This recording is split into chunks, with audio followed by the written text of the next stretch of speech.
क्या हु का बारे में पता है? आप सिंपल जानते हो कि हु का हिंदी होता है कौन। अब मैं आपसे बहुत सिंपल सा सवाल पूछता हूं कि यहाँ कौन कौन लोग रहते हैं। आपसे पूछ रहा हूं, अब जवाब दो इसका।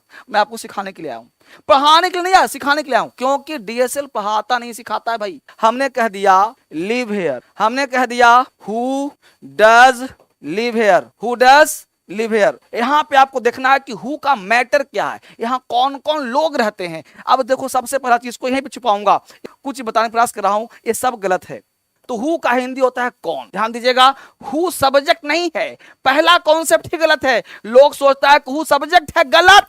हु सब्जेक्ट नहीं है, हु सब्जेक्ट की तलाश करता है। बहुत बारीकी से, सब्जेक्ट की तलाश करता है, तलाश मतलब ढूंढता है, सब्जेक्ट की तलाश करता है, ठीक है। हु का हिंदी होता है कौन। हु जो है वो सिंगुलर है, क्या है? सिंगुलर, ठीक है। तो हु जब सिंगुलर है तो भर भी लेगा तुम्हारे साथ सिंगुलर, ठीक है, ये ध्यान दिया। तो हु का हिंदी कौन, सब्जेक्ट की तलाश करता है, पूछता है ना तुम कौन हो, मतलब तुम कौन हो बताओ अपने बारे में, मतलब हु का मतलब कौन। अब दो तीन वोकैबुलरी दे रहा हूं।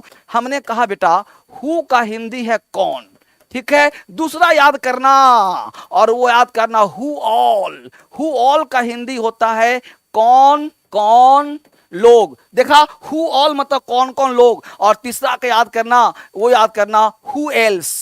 हु एल्स का मतलब याद करना और कौन, और कौन। अब ये तीन वर्ड पहले हु से याद करो, ये तीन शब्द पहले हु से याद करो। हु मतलब कौन, हु ऑल कौन कौन लोग, हु एल्स और कौन। अब पहला एग्जांपल हमने बोला कि यहां, समझिए अब यहां से, यहां कौन रहता है, यहां कौन रहता है।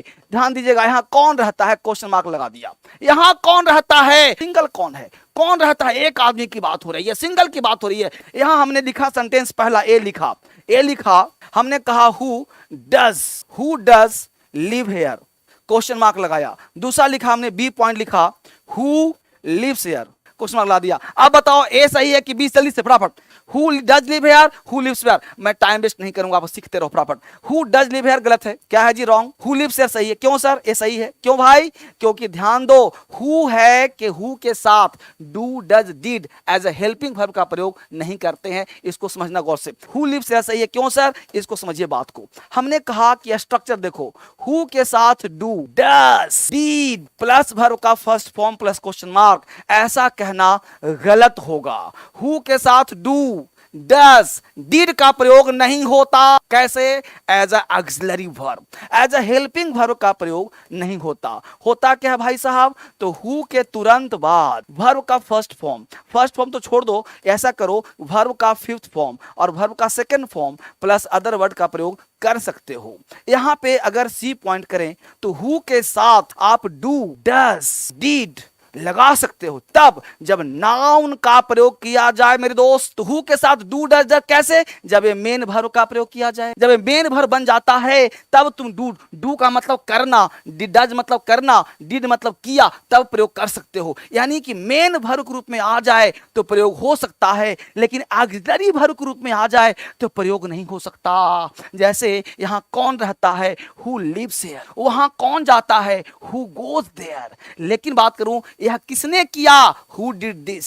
यह कौन करता है, हु डज दिस। तो डज मतलब करना, तो करना हिंदी आ रहा है तो प्रयोग कर सकते हो। डज मतलब करना, डिड मतलब किया, तो डू डज डिड मतलब करना का भाव आएगा तो प्रयोग कर सकते हो। लेकिन अगर ऑक्सिलरी वर्ब के रूप में आ रहा है, हेल्पिंग वर्ब के रूप में आ रहा है, तो डू डज डिड का प्रयोग नहीं करते मेन वर्ब के साथ। इसीलिए हमने कहा था कि हु डज लिव हेयर गलत होगा, हु लिव्स हेयर सही हो जाएगा।